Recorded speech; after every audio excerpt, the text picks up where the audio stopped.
보시겠습니다. 신약성경 베드로전서 2장 오늘 9절에서 10절까지가 오늘 우리에게 주시는 본문 말씀이 되겠습니다. 베드로전서 2장 9절로 10절입니다. 오늘 말씀은 저와 여러분이 함께 소리를 내셔서 함께 합독하면서 봉독하겠습니다. 자, 우리 9절부터 10절까지 함께 읽습니다. 시작. 그러나 너희는 택하신 족속이요 왕 같은 제사장들이요 거룩한 나라요 그의 소유가 된 백성이니 이는 너희를 어두운 데서 불러내어 그의 기이한 빛에 들어가게 하신 이의 아름다운 덕을 선포하게 하려 하심이라. 너희가 전에는 백성이 아니더니 이제는 하나님의 백성이요 전에는 긍휼을 얻지 못하였더니 이제는 긍휼을 얻은 자니라. 아멘. 아멘.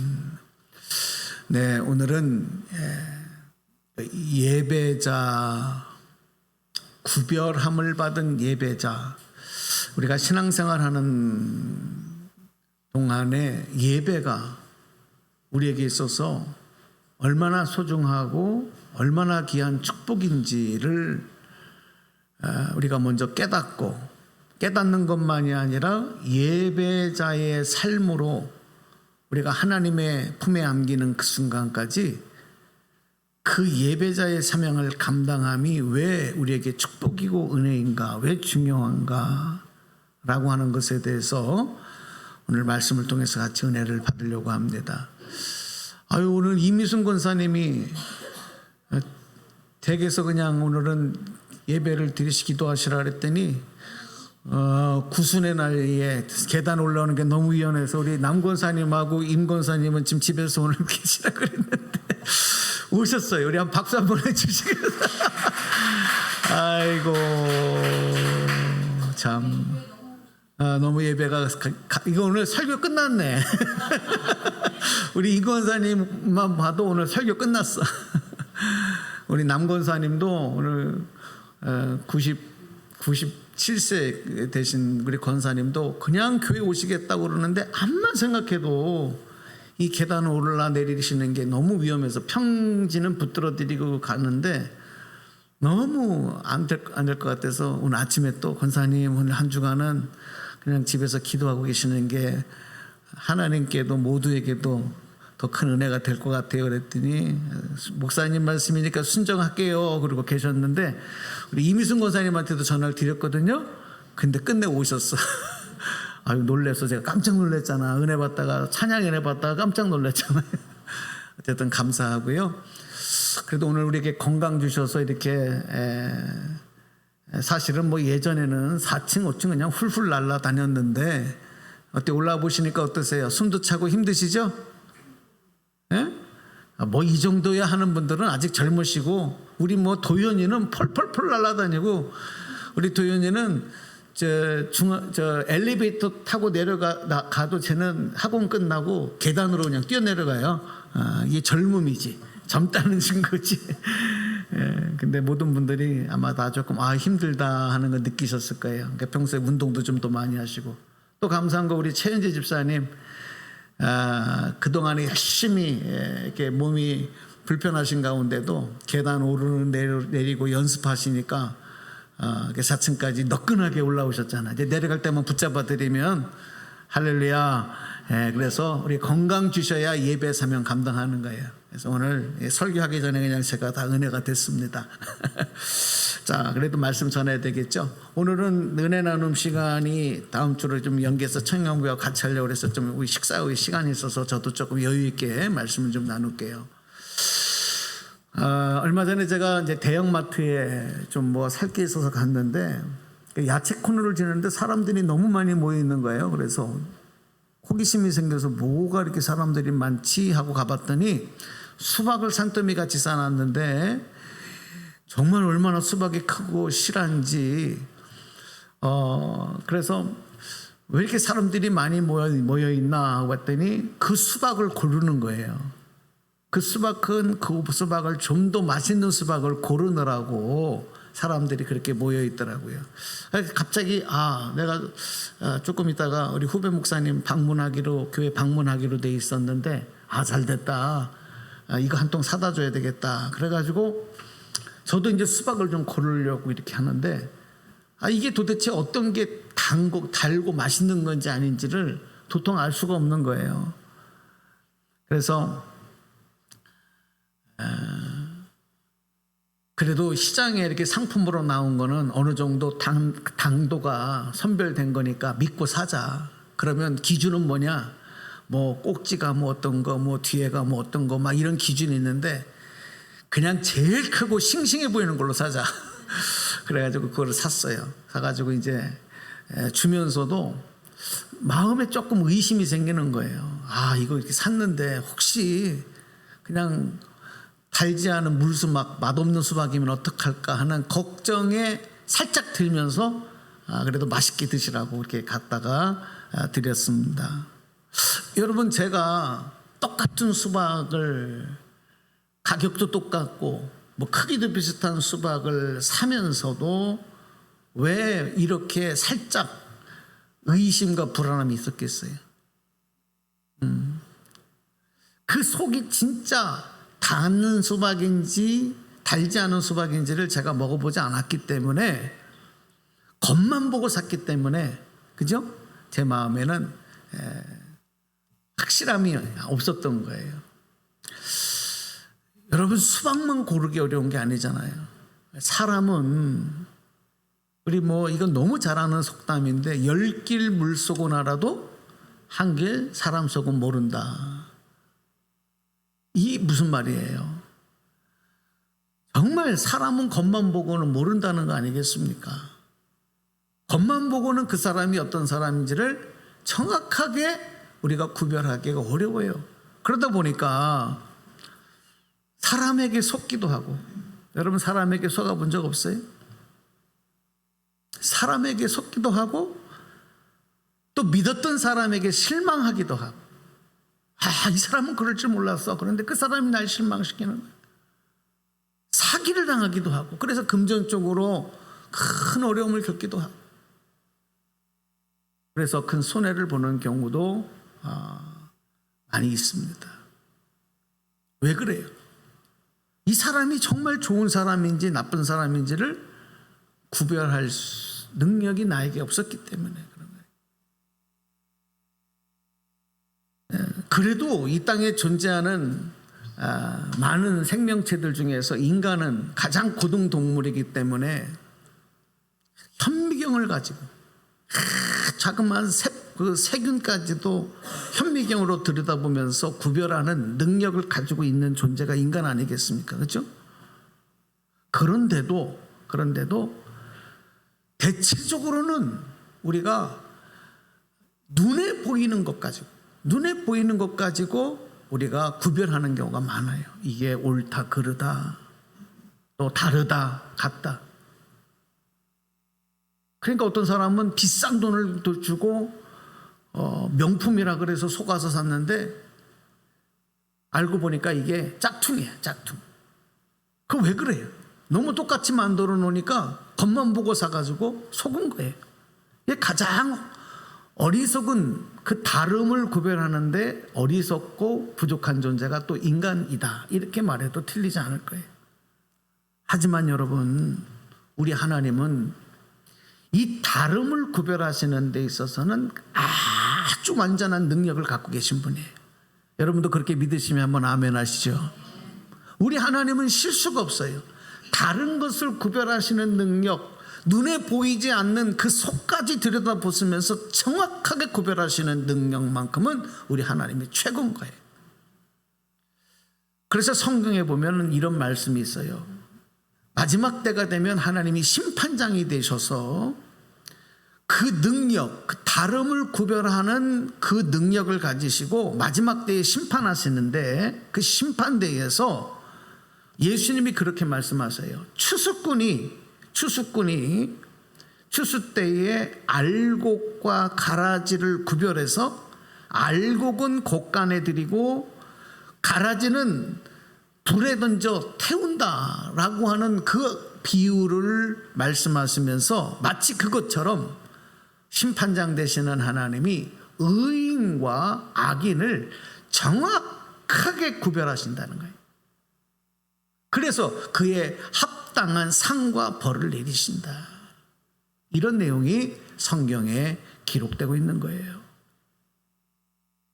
내가 믿는 하나님, 우리가 믿는 하나님은 다름을 정확하게 구별하시는 거예요.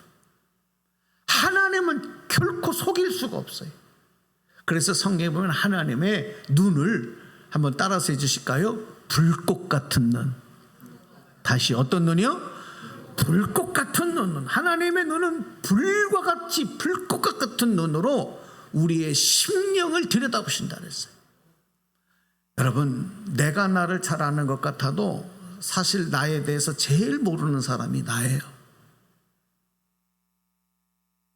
저도 아침에 주일날 오니까 아침에 머리 드라이를 하고 머리를 이렇게 단장을 하고 그리고 나왔지만 여러분, 내가 내 머리카락이 몇 개인지 몰라요? 여러분, 머리카락 세워보셨어요?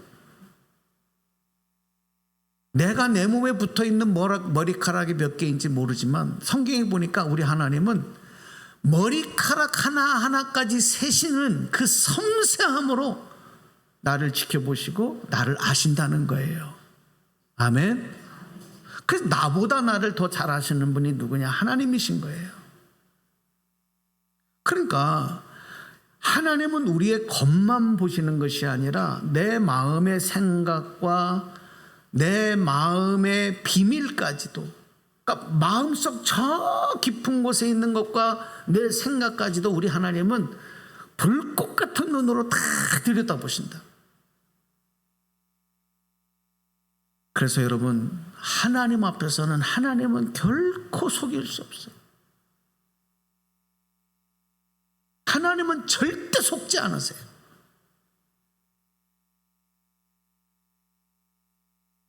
이런 하나님의 능력을 의심하거나 불신하는 게 뭔지 아세요? 이게 바로 죄예요. 뭐라고요? 죄. 아이들이, 우리 다 그랬어요. 아이들이 자라다 보면은 엄마 아빠를 좀 속일 때가 있어요. 친구하고 뭐도 사 먹고 싶고 뭐도 사고 싶은데 부모님이 알았어 하고 잘 탁탁 주면 괜찮은데 그런 거 왜 하냐? 그런 거 하지 마. 근데 난 하고 싶거든. 그럼 저도 죄송하지만 옛날 고백 하나 할게. 우리는 예전에 전과 뭐 이제 그런 거 있었어요. 전과 교과서 이제 도움되는 그런 거를 꼭 사야 된다 그러는데 나 그거 사야 돼요. 돈 주세요. 그러니까 책을 산다 그러니까 부모님이 돈을 주신단 말이야. 근데 저 청계천에 가가지고 그거를 헌책을 사는 거, 헌책, 중고책. 그러면 돈이 한 절반 정도 남아요. 그럼 그거 가지고서 친구들하고 먹으러 다니고 그런 적이 있어요. 그럼 부모님한테는 슉. 부모님 몰라. 여러분, 부모님은 속을 수 있어요. 부모님은 속일 수 있어요. 그런데 우리 하나님은 불꽃 같은 눈으로 우리의 심령을 들여다보신 하나님은 결코 속일 수 없는데 하나님도 속일 수 있다 라고 생각하는 게 그게 죄라고 말해요. 죄. 에덴 동산에서 아담과 하와가 한 행동이 바로 그거 아니겠습니까? 하나님의 눈을 피해서 숨으면 하나님 모르신다. 죄를 통해서 자기의 벗은 몸의 수치를 나뭇잎을 가리고 가리니까 이제는 그 수치가 보이지 않겠지. 이게 바로 죄예요. 다윗도, 그 위대한 왕 다윗도 하나님의 눈을 피해서 그런 행동을 한 적이 있어요. 하나님 모르시겠지. 그리고 완전 범죄를 꿈꿨어요. 그러다가 여러분 어떻게 합니까? 그 아들이 죽고 열병에 걸려 죽고 그리고 나서 다윗이 하나님 앞에 눈물로 회개하잖아요. 하나님을 속인 죄. 그렇습니다. 이 성경에 보면 위대한 하나님의 쓰임받던 사람들도 순간 착각을 하는 거예요. 하나님 속일 수 있다고. 하나님 모르시겠지. 하나님의 손에 붙잡혀 사용되었던 요나라고 하는 선지자도 하나님의 명령을 받고 하나님의 그 명령이 내 마음에 들지가 않아요. 그래서 하나님이 명하신 곳이 아닌 하나님의 명하신 반대 방향으로 가요. 그리고 뱃속에 들어가서 숨어서 잠들었어요. 그러면 모를 줄 알았어요. 결국은 하나님이 그 요나를 어떻게 합니까? 찾아내셔서 풍랑을 일으키고 결국은 요나가 바다에 던져져 물고기 밥이 되게 하신 거예요. 3일 동안 물고기 뱃속에서 얼마나 회개했어요. 그 회개가 뭐예요? 하나님이 속인 죄예요. 신약 초대교회 보면은 아나니아와 삽비라라고 하는 부부가 하나님과 교회를 속였어요. 그리고 모를 줄 알았어. 아무도 모를 줄 알았어. 우리 둘의 부부만의 비밀이야. 근데 하나님은 그걸 아시잖아요. 아주 무서운 징계로 그들에게 함께 하셨어요. 여러분, 우리 하나님은 정확하십니다. 하나님의 눈과 손은 정확하신 거예요. 여러분, 의심하지 말기를 바랍니다. 실수 없으신 하나님의 그 손길. 자, 제가 앞에 이 말씀을 먼저 이렇게 드리는 이유는 뭐냐면 우리 하나님의 그 실수 없이 구별하시는 능력이 구원받은 성도와 구원받지 못한 사람을 정확하게 하나님은 구별하신다는 거예요.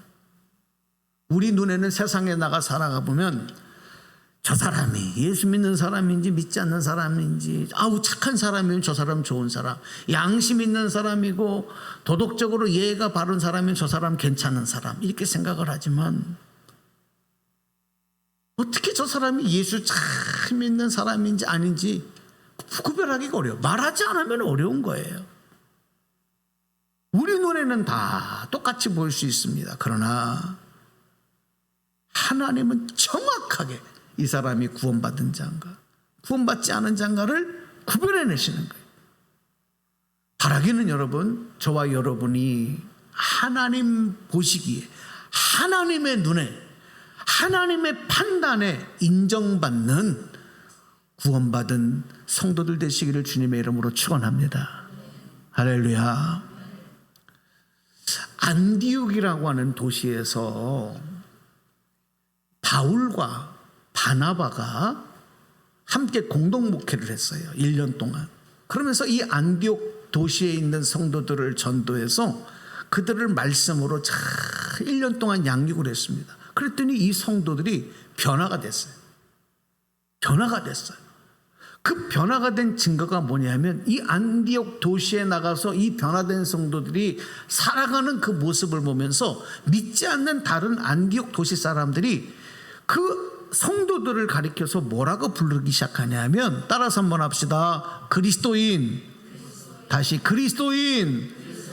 안디옥 도시에서 불신자 다른 도시 사람들이 예수 안디옥 교회 성도들을 가리켜서 저들은 그리스도인이야. 야, 그리스도인 간다. 그리스도인 간다.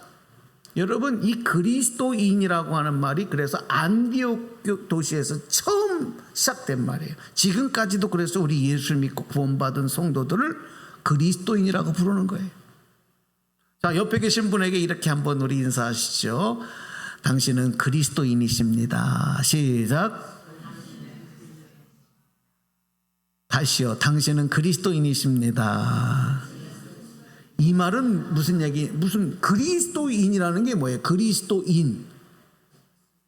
예수의 사람이라는 얘기잖아요. 예수인, 그리스도인. 이 말은요, 인정한다는 거예요. 저 사람들은 우리와 다르다, 이 말이에요. 저 사람들은 그리스도인, 저 사람들은 예수의 사람들이다. 이거를 불신자들이 부르기 시작한 거예요. 확실히 눈에 다르게 구별된 거죠. 자, 오늘 여러분이 서로에게 당신은 그리스도인입니다 이렇게 했는데, 한번 여러분 마음속으로 여러분 자신에게 한번 질문해 보세요. 그렇다면 정말 내가 그리스도인인가? 여러분 스스로가 한번 질문해 보세요.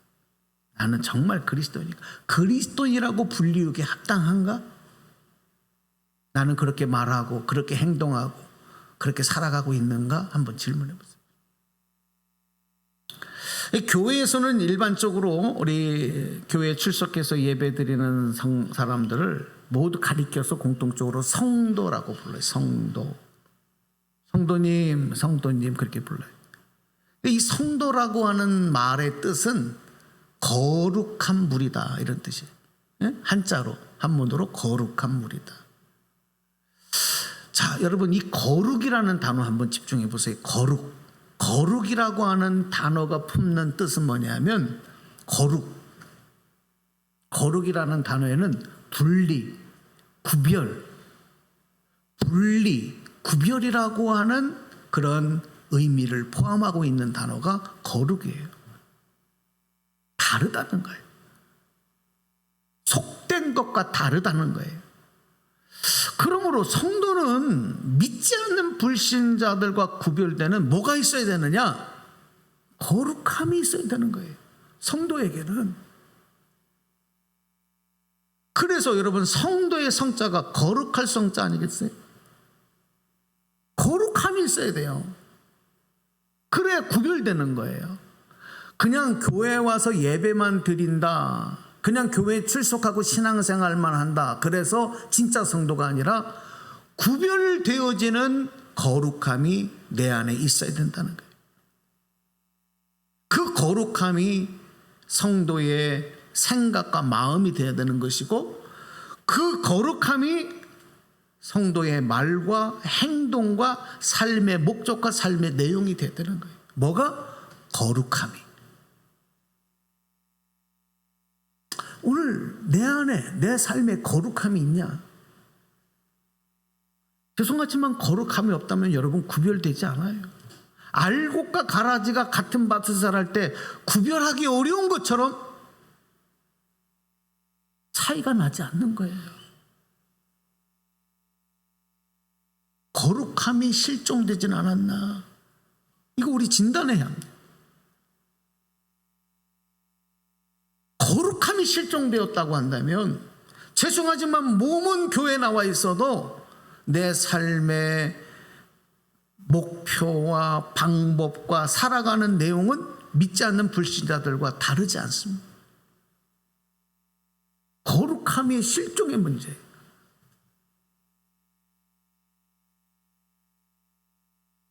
여러분, 예수를 믿고 신앙생활 하는데 전혀 다르지 않다. 믿지 않는 자와 다르지 않다. 다름이 불분명하다. 당연하다. 아니죠. 이거는 엄청난 문제인 거예요. 큰 문제인 거예요.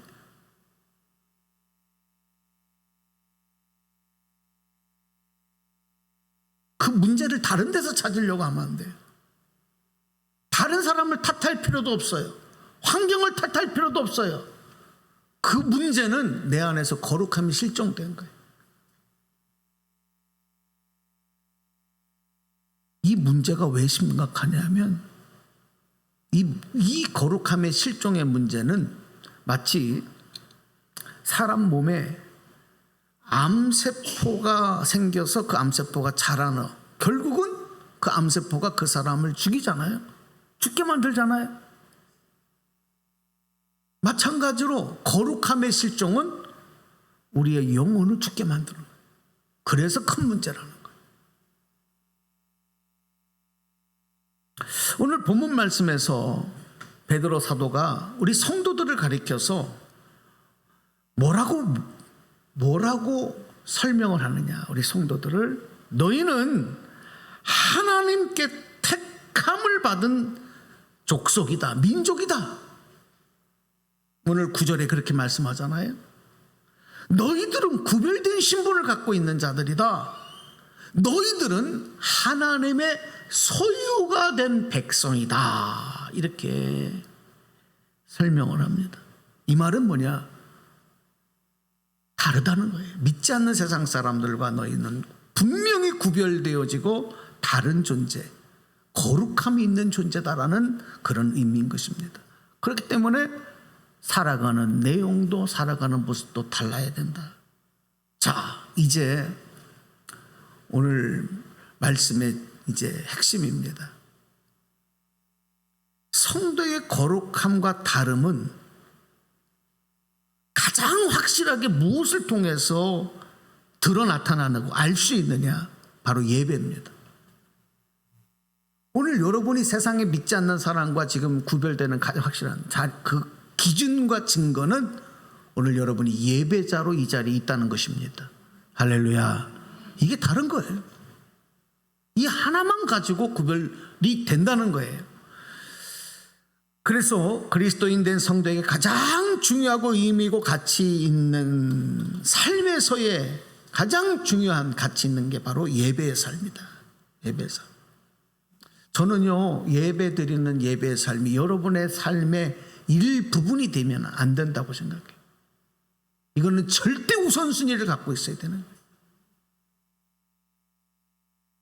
자, 여러분, 구약 시대로 돌아가 보면 하나님께서 이스라엘 백성들을 선택하셔요.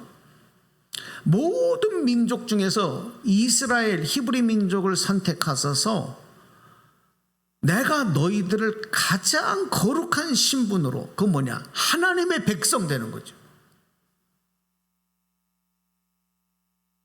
하나님 나라의 하나님 백성 되는 거룩한 신분으로 너희들을 구별해 줄게.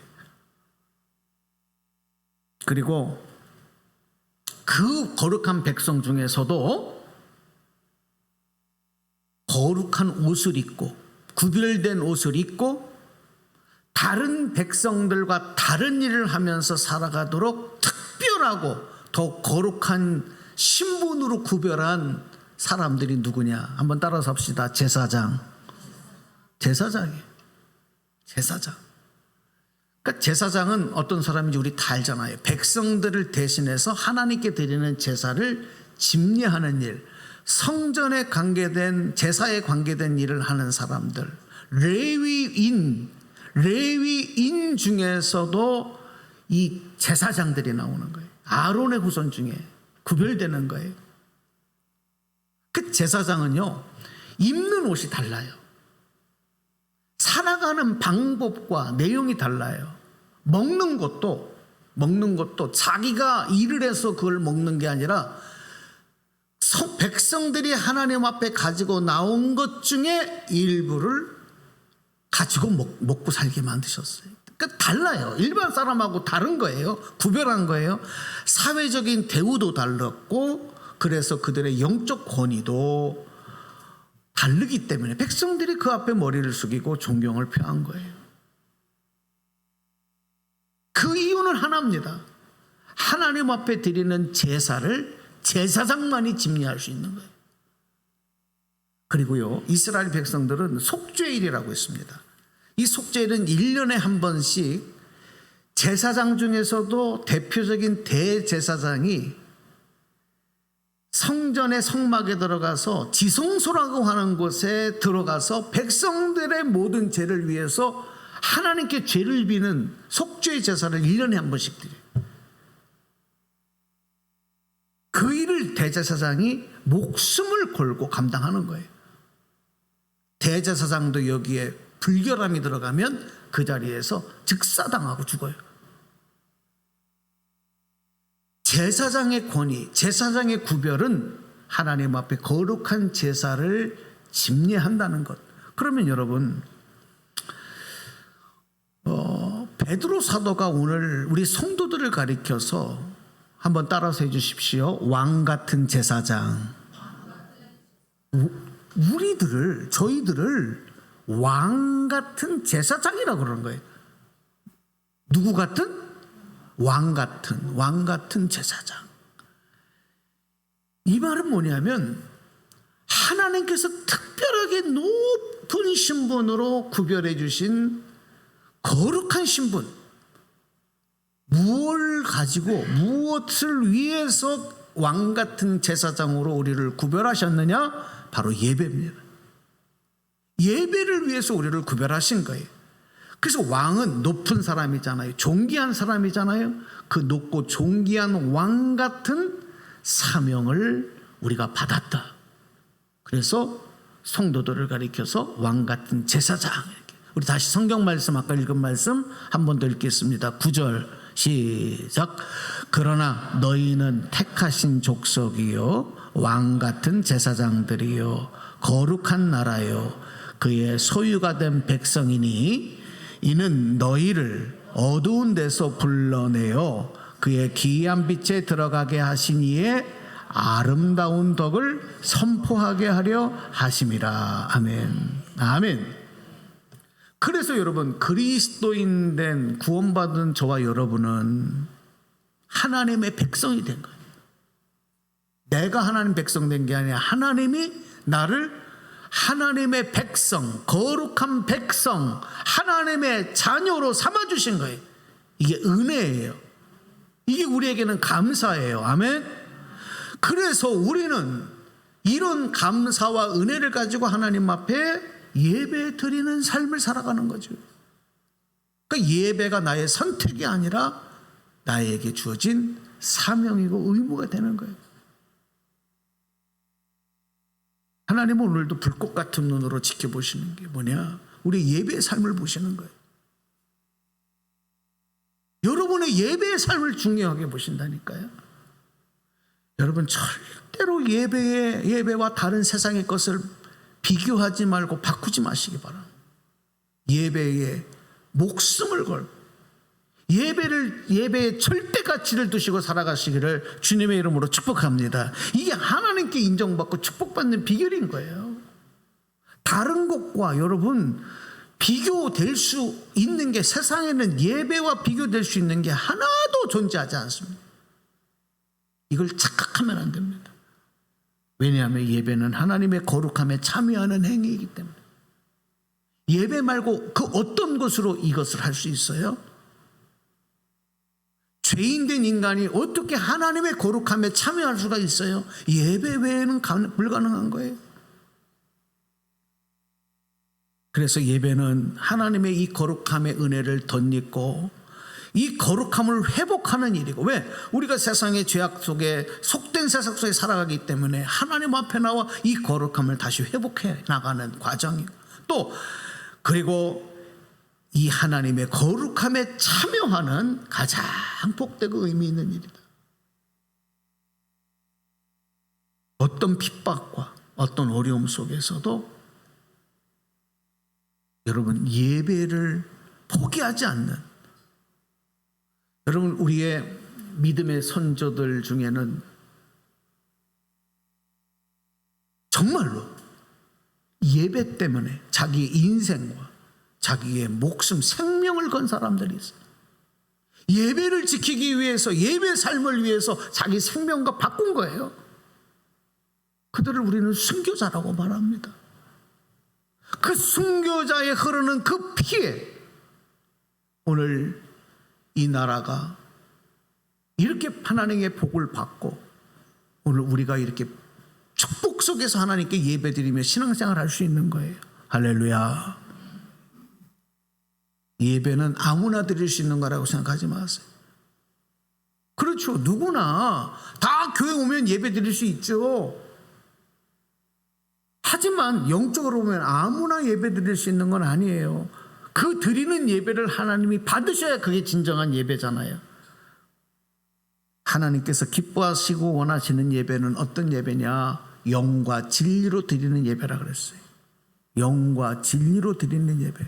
자, 이 말씀이 요한복음의 4장 23절 24절에 기록되고 있습니다. 자, 오늘 이 말씀 함께 읽겠습니다. 시작. 아버지께 참되게 예배하는 자들은 영과 진리로 예배할 때가 오나니 곧 이때라. 아버지께서는 자기에게 이렇게 예배하는 자들을 찾으시느니라. 하나님은 영이시니 예배하는 자가 영과 진리로 예배할지니라. 아멘. 하나님은 영이시니, 영 중에서도 거룩한 영이신 거예요. 그 거룩한 영이신 하나님께서 진리의 말씀으로 세상을 창조하셨고, 지금도 그 말씀으로 이 세상을 다스리고 계셔요. 그래서 하나님께서는 거룩한 영으로 회복된 성도가 드리는 예배를 기뻐 받으시는 거예요. 그래서 제가 아까 말씀드린 거, 아무나 드리는 예배, 아무나 예배를 드린다, 그 예배를 다 받으시는 건 아니다.